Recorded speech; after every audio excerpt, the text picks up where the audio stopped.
Hello student, let us continue with our chapter. Now this lecture will see the location of India across the international waterways is also important. जो location of India है, India का जो location है international waterways के लिए भी important है.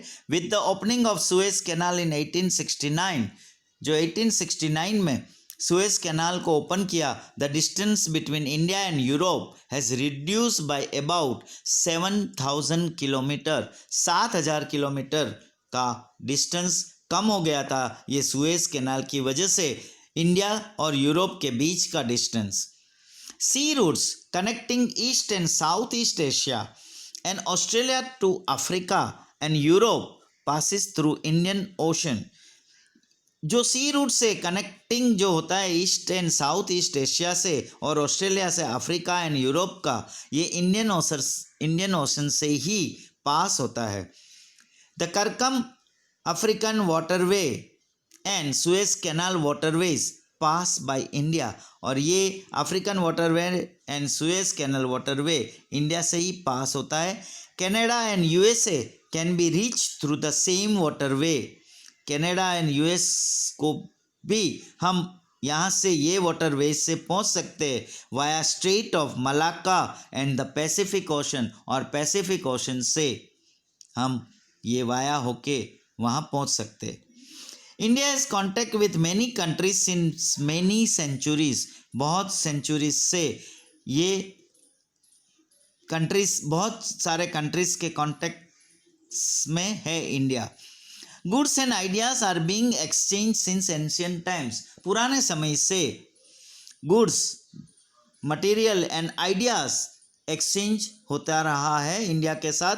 Similarly concepts of Upanishads, stories of Ramayana and Panchatantra, therapeutic methods, Indian numerical figures and decimal systems, etc. could reach many parts of the world. और ये हमारा जो कॉन्सेप्ट था उपनिषद का, स्टोरीज ऑफ रामायण, पंचतंत्र का, इंडियन न्यूमेरिकल फिगर्स, डेसिमल, ये सारी जो सिस्टम्स भारत से दुनिया के बहुत सारे पार्ट्स में पहुंचा.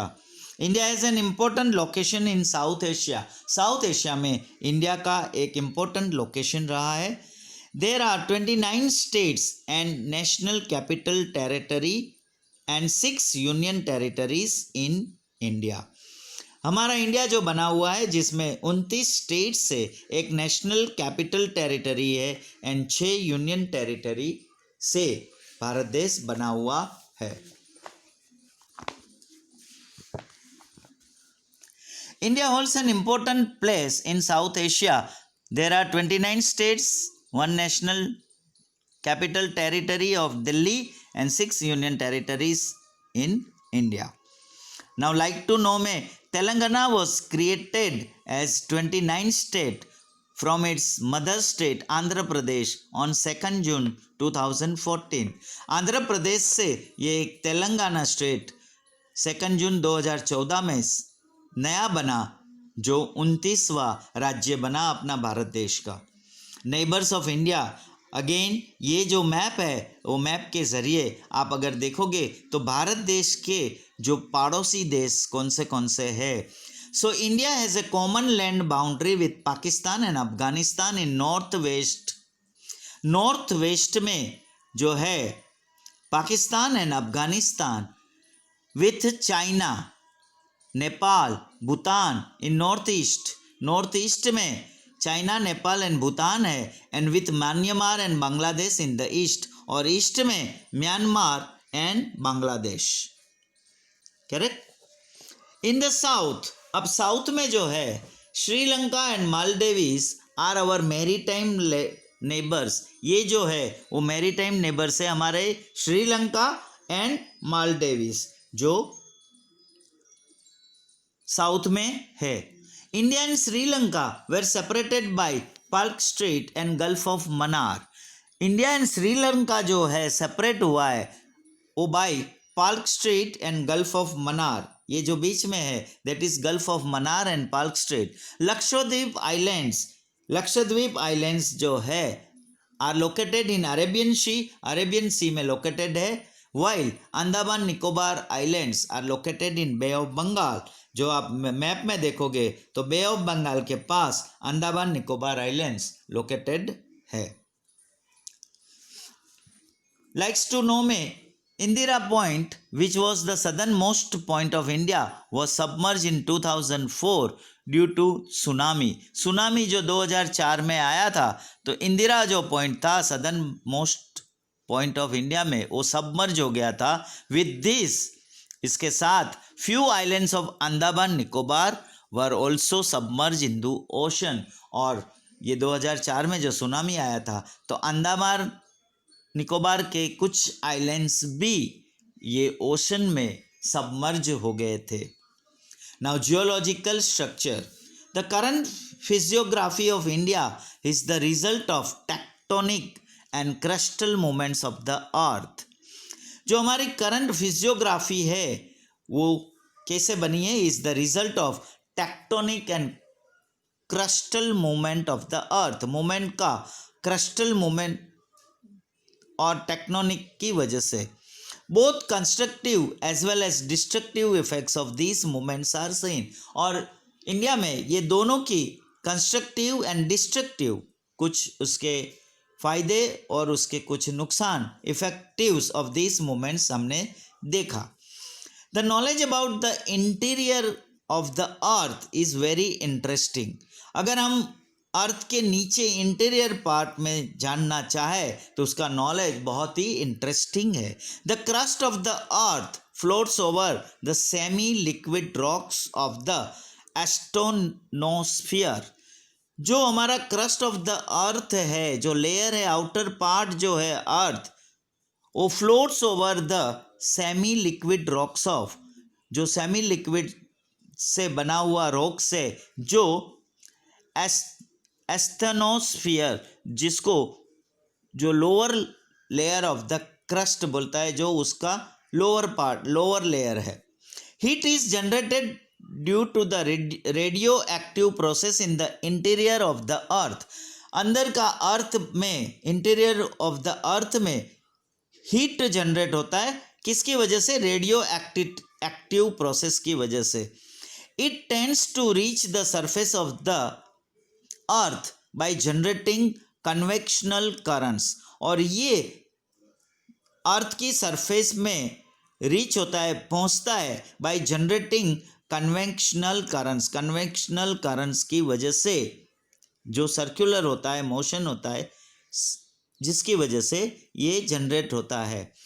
This upward currents break the upper layers. और ये जो करंट्स जो आती है ऊपर की साइड में, अपवर्ड, वो अपर लेयर्स को ब्रेक करता है. Which breaks into large pieces, जो बहुत लार्ज पीसेस में ब्रेक हो जाता है. Which are known as lithospheric plates. Lithospheric plates उसको बोलते हैं, और टेक्टोनिक प्लेट्स जिसको हम टेक्टोनिक प्लेट्स बोलते हैं.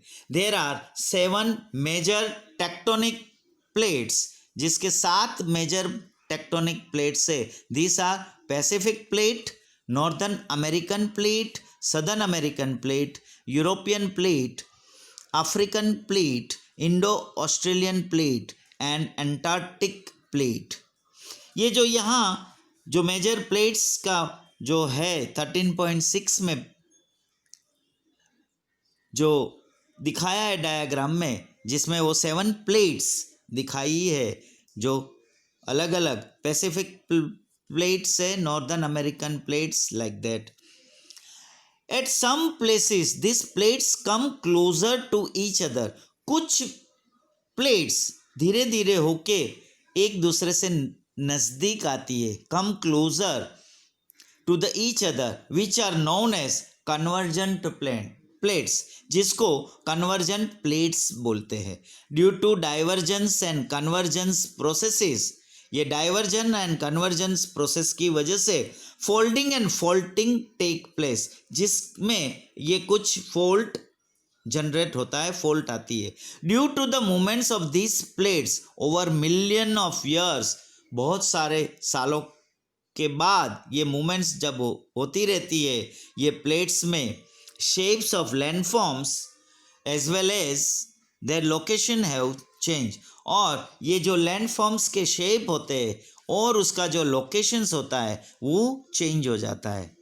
The process of divergence is responsible for all the tectonic and volcanic activities on the earth. ये सारी जो डाइवर्जेंस की प्रोसेस जो है वो रिस्पॉन्सिबल होती है for all the tectonic and volcanic activities on the earth. जो अर्थ के ऊपर ये जो वॉल्केनिक एक्टिविटीज या टेक्टोनिक एक्टिविटीज होती है जिसकी रिस्पॉन्सिबल ये प्रोसेस ऑफ डाइवर्जेंस है, डाइवर्जेंस की प्रोसेस से होता है. wherever process